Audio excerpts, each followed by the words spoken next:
Oke, bismillahirrahmanirrahim. Assalamualaikum warahmatullahi wabarakatuh.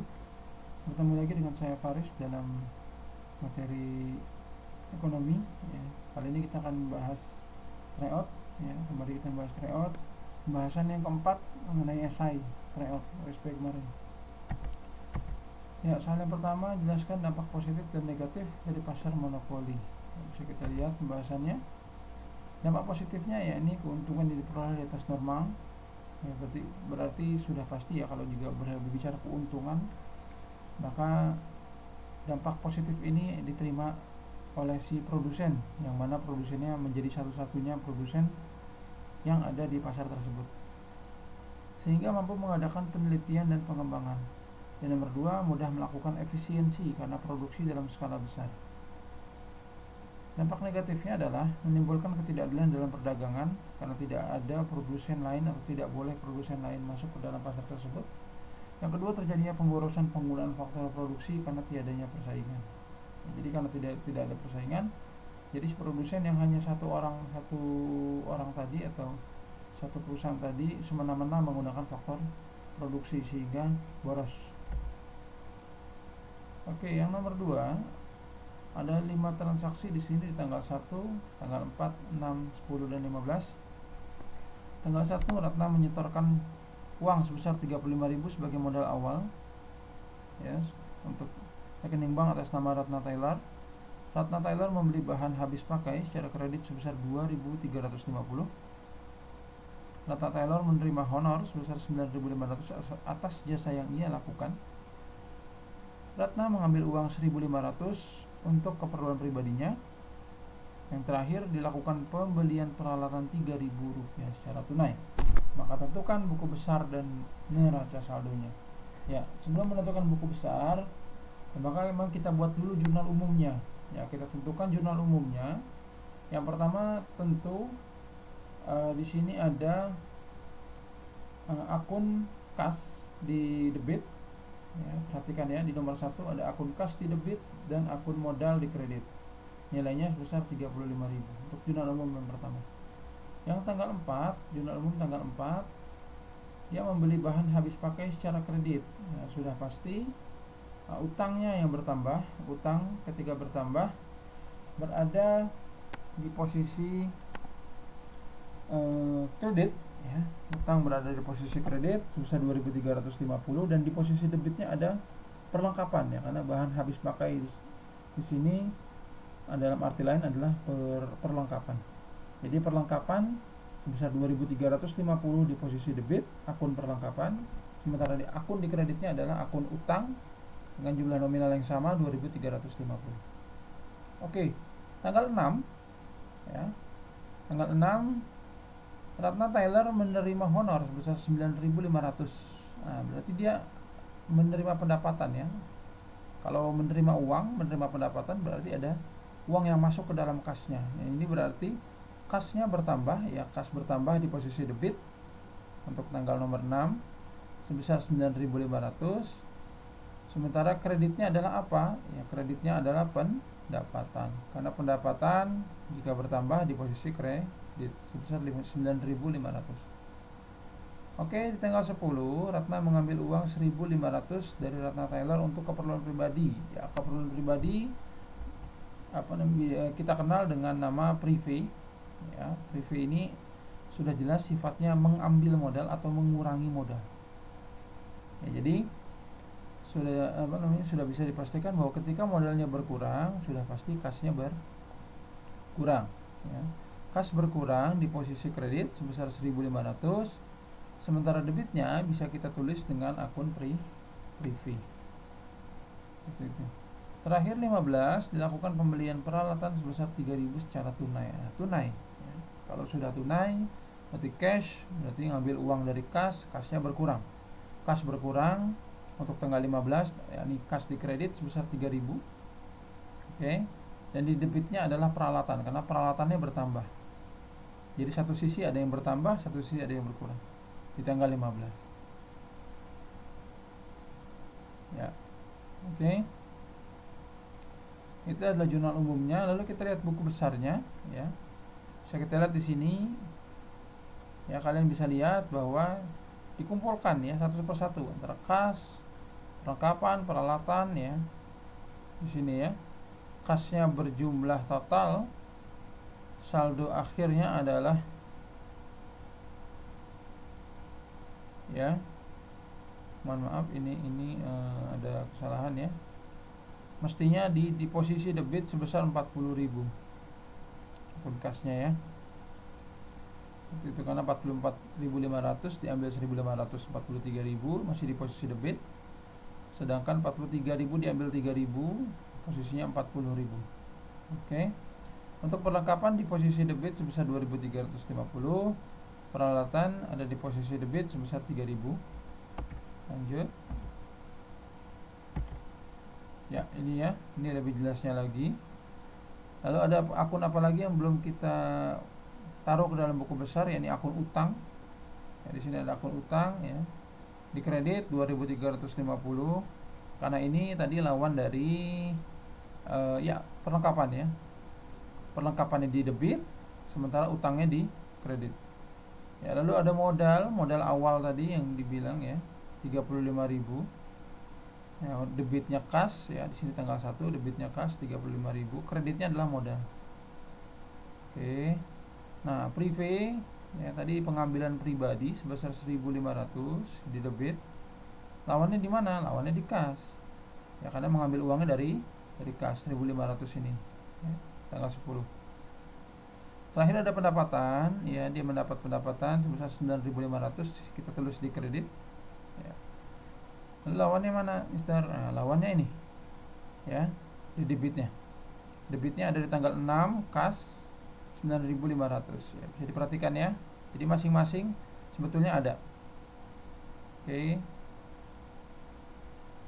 Ya, ketika perlengkapan dia dengan utang karena membeli secara kredit, peralatan membelinya secara tunai ya, maka dia masuk ke debit peralatannya, kreditnya apa? Kreditnya ini. Tanggal 15 ini kredit 3.000. Ada di sini debitnya 40.000. Oke, sudah kita bentuk buku besarnya, kita tentukan sekarang adalah neraca saldo.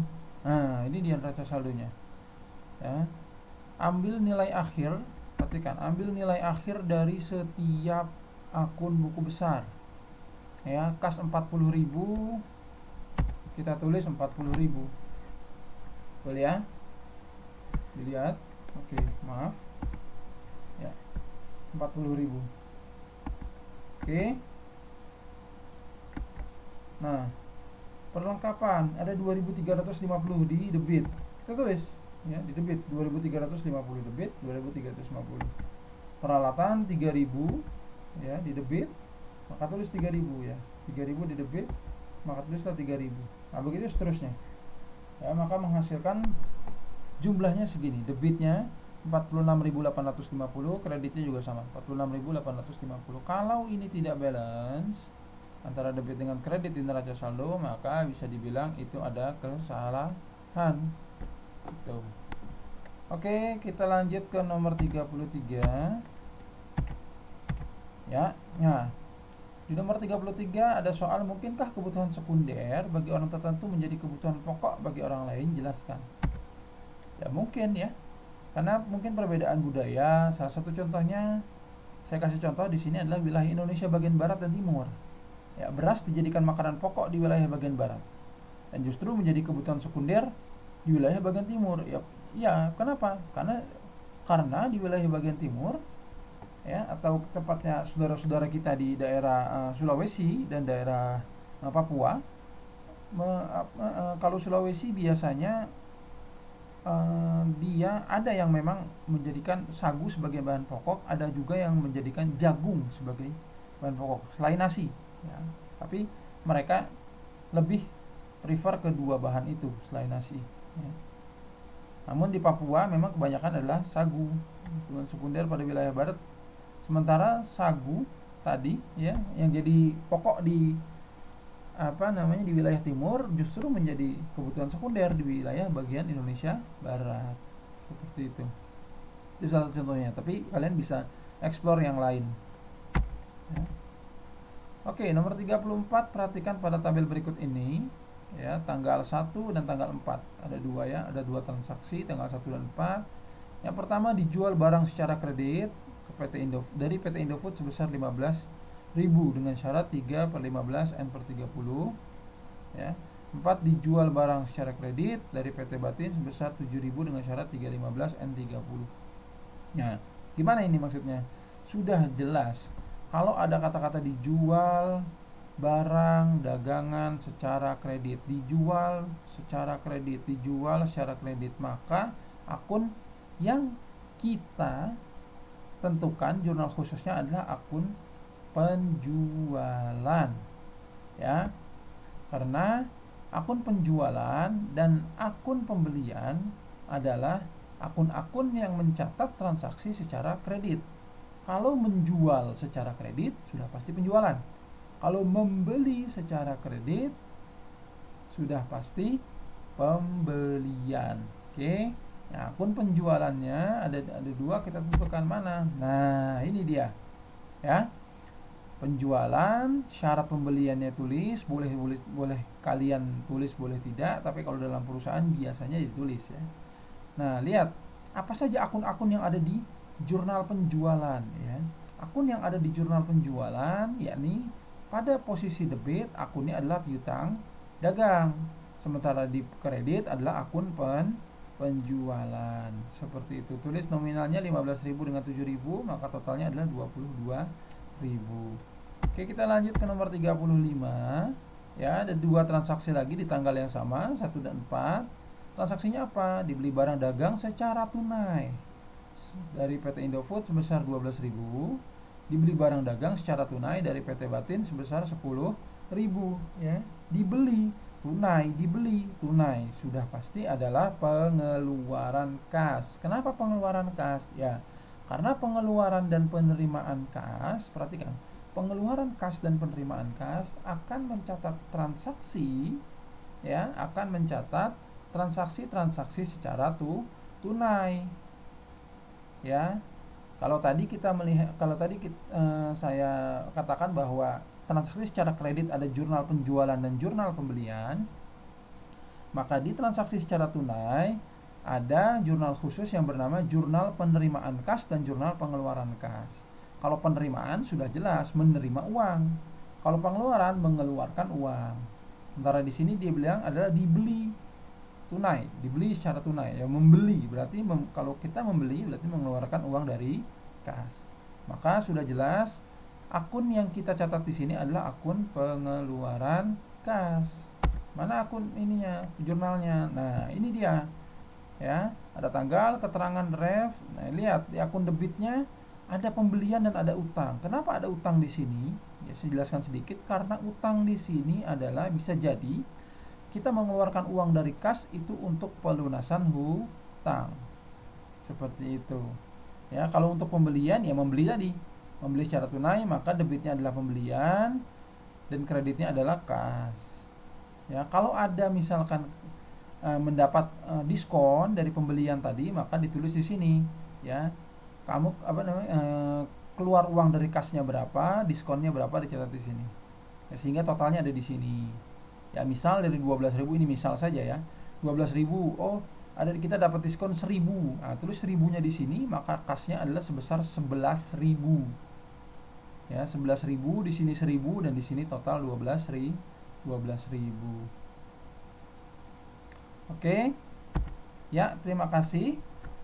Kurang lebihnya mohon maaf. Wabillahi taufiq wal hidayah. Assalamualaikum warahmatullahi wabarakatuh.